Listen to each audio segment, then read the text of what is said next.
Assalamualaikum warahmatullahi wabarakatuh. Perkenalkan nama saya Anila Muslim. Saya mahasiswa dari Universitas Gonzaga Karawang, Fakultas Ekonomi dan Bisnis, program studi akuntansi S1. Selamat siang semuanya. Semoga kalian sehat selalu dan bersedia stay tune untuk menyaksikan video presentasi yang saya bawakan pada siang hari ini. Baik, kita lanjut saja ke pembahasan pertama, yaitu yang pertama yang saya bahas adalah pendahuluan. Pendahuluan di sini ada tiga poin yang akan saya bahas. Yang pertama adalah latar belakang dari laporan kerja praktik ini. Yang kedua adalah tujuan dari pelaksanaan kerja praktik ini, dan yang ketiga adalah waktu dari si pelaksanaan kerja praktik.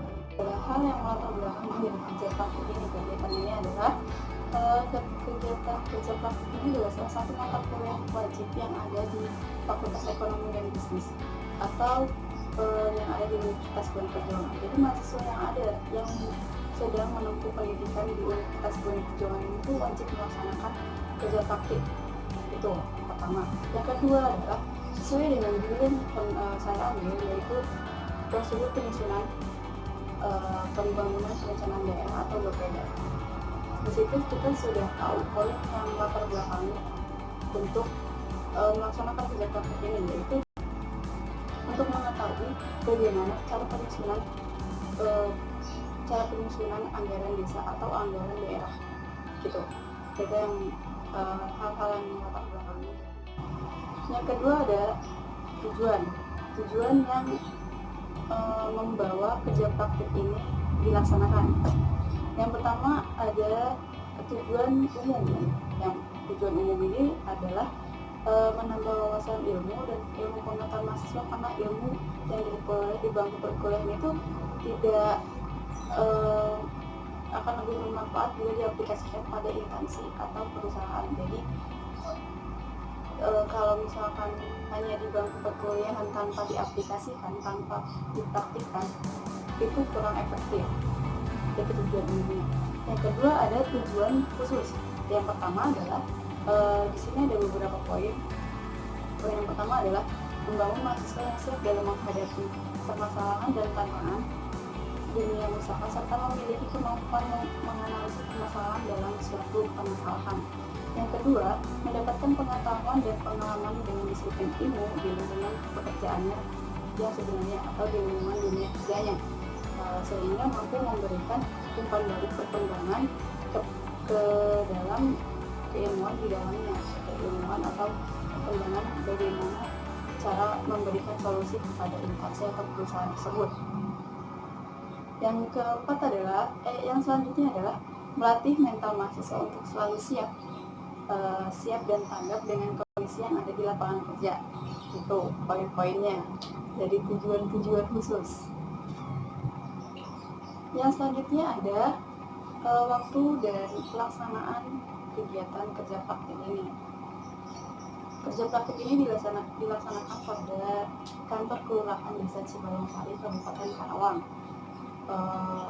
Itu ada di Kecamatan Lari, Kabupaten Karawang, Jawa Barat. Yang beralamatnya tepatnya di Jalan Raya Kopel, Desa Cibalongsari, Kecamatan Lari, Kabupaten Karawang, Jawa Barat. Gitu. Waktu pelaksanaan dari kerja praktik ini jadi 30 hari kerja, dimulai terhitung dari 20 Januari 2020 sampai dengan 14 Februari 2020. Gitu. Lalu waktu dari pelaksanaan ini dimulai dari jam 7:30. Jam kerjanya adalah jam 7:30 pagi sampai dengan jam 3 sore. Dari sini sampai. Baik, setelah selesai kita membahas pendahuluan, mari kita membahas selanjutnya ke poin selanjutnya, yaitu tentang gambaran umum instansi atau di sini ada beberapa poin yang akan saya jelaskan, akan saya paparkan. Yang pertama itu adalah gambaran umum tentang instansi. Ini tuh tentang sejarah singkatnya, sejarah singkat terbentuknya dari Desa Cibalongsari. Baik, di sini saya akan menjelaskan sejarah singkat dari instansi atau kantor Desa Cibalong Sari ini. Perlu diketahui bahwasanya Desa Cibalong Sari ini tuh hasil dari pemekaran.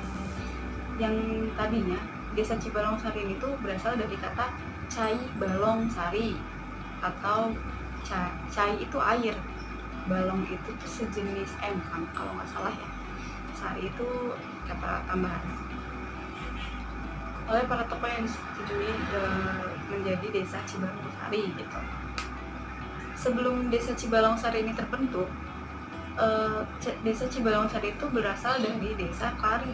Setelah ada pemekaran wilayah pada tahun 1970-an, Desa Klari itu terbagi menjadi 2 wilayah, yaitu wilayah bagian Klari Barat atau seberang irigasi menjadi Desa Klari tuh, dan wilayah Klari bagian timur yaitu menjadi Desa Cibalong Sari. Nah, ini yang saya ambil untuk melaksanakan kegiatan kerja praktik ini. Lalu ada visi misi dari instansi ini atau kantor Desa Cibalong Sari ini yang sudah pasti. Visi misi ini tuh membawahi atau dibawahi oleh Kabupaten Karawang sendiri. Yang pertama adalah ada visi, yaitu mendukung terwujudnya masyarakat Karawang yang sejahtera melalui peningkatan profesionalisme dengan didukung aparat yang handal dalam memberikan pelayanan prima kepada masyarakat. Setelah pembahasan visi dan misi, di sini ada struktur keorganisasian yang ada di Desa Cibalong Sari. Berikut PPT-nya, berikut strukturnya ada di atas. Terdiri dari desa. Biasanya kalau tingkat desa itu terdiri atas kepala desa, itu yang paling pertama. Pasti setiap organisasi atau setiap instansi atau perusahaan itu pasti memiliki kepala atau ketua gitu. Nah, di sini kepala desanya itu yaitu Ibu Tuti Hayati. Selanjutnya adalah sekretaris desa. Lalu di bawah sekretaris desa itu ada kaur umum dan kaur keuangan. Ini tuh sejenis seksi gitu. Jadi di bawah ini tuh ada kayak misalkan bendahara gitu tuh.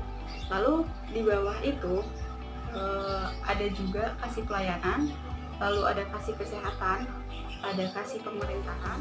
Di bawahnya itu yang kayak semacam RT, kepala dusun, dan lain sebagainya. Untuk tugas-tugas atau tupoksi yang ada di instansi mungkin tidak jauh berbeda dengan tupoksi yang ada pada keorganisasian atau struktur organisasi pada umumnya.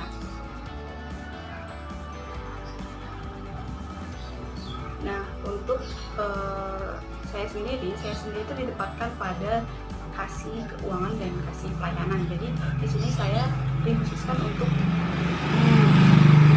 saya diberi tugas sesuai dengan tupoksi yang ada pada kaur keuangan dan kasih pelayanan tersebut. Misal kalau kaur keuangan itu yang berhubungan dengan pencatatan kas atau pencatatan laporan yang ada pada instansi ini. Lalu kasih pelayanan ini adalah untuk melayani masyarakat pembuatan surat menyurat, yang contohnya adalah surat wasiat, surat keterangan usaha, surat domisili, surat kartu keluarga baru, dan lain sebagainya gitu. Selesai kita membahas tentang gambaran umum instansi atau sejarah-sejarah yang ada pada instansi tersebut, kita lanjut pada titik atau pada pembahasan, yaitu tinjauan pustaka. Sebelum kita mengetahui akuntansi pemerintahan sesuai dengan apa yang penulis ambil atau saya yang ambil sesuai dengan judul, yaitu pada bidang pemerintahan, kita harus mengetahui dulu apa itu akuntansi. Nah, menurut Dr. Andes Al-Haryono Jusni MBA Akal dalam bukunya yang berjudul Dasar-Dasar Akuntansi Jilid 1, pada edisi 7 percetakan tahun 2011 pada halaman 4 sampai halaman 6. Beliau menjelaskan bahwasanya akuntansi didefinisikan dari dua sudut pandang. Yang pertama yaitu adalah sudut pandang pemakai jasa akuntansi. Yang kedua adalah dari sudut proses kegiatannya. Selesai kita membahas tentang akuntansi, definisi akuntansi secara umum. Di sini kita langsung saja membahas tentang akuntansi pemerintahan itu sendiri. Nah, dijelaskan pada menurut V. Wiratnas Sujarwen dalam bukunya yang berjudul Akuntansi Sektor Publik pada tahun 2009, akuntansi pemerintahan adalah, beliau menjelaskan, akuntansi pemerintahan adalah akuntansi yang bersangkutan di dalam bidang pemerintahan atau keuangan negara gitu. Dari anggaran sampai dengan pelaksanaan dan pelaporannya. Jadi harus balance, harus sesuai gitu. Termasuk segala pengaruh yang ditimbulkannya.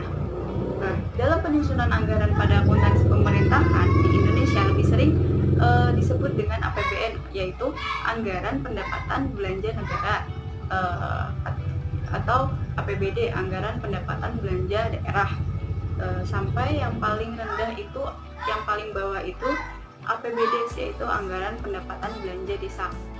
Nah, kita ambil atau kita kutip salah satu kata yang ada di judul saya, yaitu Bapeda. Pengertian Bapeda itu sendiri adalah atau singkatan dari Bapeda itu sendiri adalah Badan Perencanaan Pembangunan Daerah, atau disingkat yang lebih sering kita dengar yaitu Bapeda. Nah, Bapeda ini itu apa? Bapeda ini adalah lembaga teknis daerah di bidang penelitian dan perencanaan pembangunan daerah yang dipimpin oleh seorang kepala badan yang berada di bawah dan bertanggung jawab kepada gubernur, bupati, wali kota yang melalui sekretaris desa atau sekretaris daerah. Badan ini mempunyai tugas pokok membantu gubernur, bupati, wali kota dalam penyelenggaraan pemerintahan daerah di bidang penelitian perencanaan. Lalu fungsi Bapeda itu sendiri itu apa? Nah, di sini ada beberapa poin yang dijelaskan untuk fungsi Bapeda. Yang pertama adalah Bapeda mempunyai fungsi sebagai penyelenggaraan penelitian di bidang pemerintahan, pembangunan dan kemasyarakatan dalam rangka pengembangan pembangunan secara umum, jadi secara keseluruhan. Yang kedua adalah sebagai penyusunan pola dasar pembangunan daerah. Yang ketiga, penyusunan repelita daerah. Yang keempat, penyusunan program tahunan daerah. Yang kelima adalah pelaksanaan kerjasama penelitian dan perencanaan bangunan daerah dengan lembaga perguruan tinggi yang baik dan lembaga lain baik pemerintahan maupun swasta. Itu fungsi dari Bapeda itu sendiri. Baik, tadi kita sudah mengetahui tinjauan pustaka dari pengertian akuntansi itu apa, pengertian akuntansi pemerintahan itu apa, lalu ini tadi juga sudah dijelaskan Bapeda itu apa dan fungsi dari Bapeda itu apa. Nah, lanjut di sini ada terlampir flowchart atau bagan alur untuk penyusunan APBDes. Nah, tapi di sini saya tidak akan menjelaskan secara detail, saya akan menjelaskan secara garis besarnya saja, karena kalau misalkan dijelaskan secara mendetail itu akan memakan waktu sangat lama, sangat panjang. Baik, kita mulai saja. Untuk alurnya itu yaitu pertama, mulai dari musdus mengusulkan kebutuhan di dusunnya masing-masing, lalu dimusyawarahkan di desa untuk musdes, evaluasi RPJMdes dusun sesuai dengan kebutuhan masing-masing dusun. Jadi musdus dulu, musdes, setelah itu disepakati musdes, baru ke Perdes dan RKPdes untuk diusulkan ke kabupaten dan dilanjutkan dengan penyusunan RKA. RKA dan APBDes itu dibahas oleh BPD dan kepala desa sampai menemukan sampai menemukan titik temu untuk diserahkan kepada kecamatan dan kabupaten untuk dievaluasi. Lalu kalau misalkan RKA ini disepakati oleh kecamatan dan kabupaten, itu langsung lanjut kepada pelaksanaan untuk penyusunannya. Kalau misalkan kalau tidak disepakati, akan ada perubahan RKPDes dan perubahan APBDes dan dievaluasi lagi oleh kecamatan dan kabupaten sampai menemukan titik temu. Jika sudah disepakati, langsung menuju ke pelaksanaan dan mengaplikasikan untuk APBDes tersebut. Perlu diketahui siapa saja pihak-pihak yang ada yang tercantum atau terlibat dalam penyusunan APBD ini atau APBDes ini. Yang pertama yang pasti itu pemerintahan desa atau perangkat desa yang ada di instansi tersebut atau instansi pada instansi Cibalong-Sari ini. Yang kedua BPD. BPD itu apa? Badan Permusyawaratan Desa. Yang ketiga yaitu perwakilan warga, yaitu tokoh masyarakat, unsur perempuan, unsur warga miskin, atau organisasi masyarakat seperti PKK atau Karang Taruna dan lain sebagainya. Yang terakhir yaitu sudah pasti bupati dan camat, itu yang berperan penting dalam penyusunan APBDes ini. Nah, demikian untuk penjelasan dari penyusunan atau laporan kerja praktik yang telah saya susun yang berjudul Prosedur Penyusunan Pembangunan Daerah atau BPDA di Desa Cibalong-Sari, Kecamatan Klari, Kabupaten Karawang, Jawa Barat. Adapun kesimpulan yang saya dapat pada kerja praktik atau kegiatan praktik kali ini yaitu setelah saya melaksanakan kegiatan di instansi tersebut, saya mendapatkan banyak manfaat atau banyak pengalaman yang mungkin sebelumnya belum pernah saya dapatkan pada di bangku perkuliahan saya. Makanya saya di sini namanya juga mempraktikkan, yaitu mengaplikasikan apa yang sudah saya dapat pada bangku perkuliahan. Jadi saya dapat menambah wawasan ilmu yang dapat saya pelajari sebelumnya yang belum pernah saya pelajari di bangku perkuliahan. Adapun saran untuk instansi atau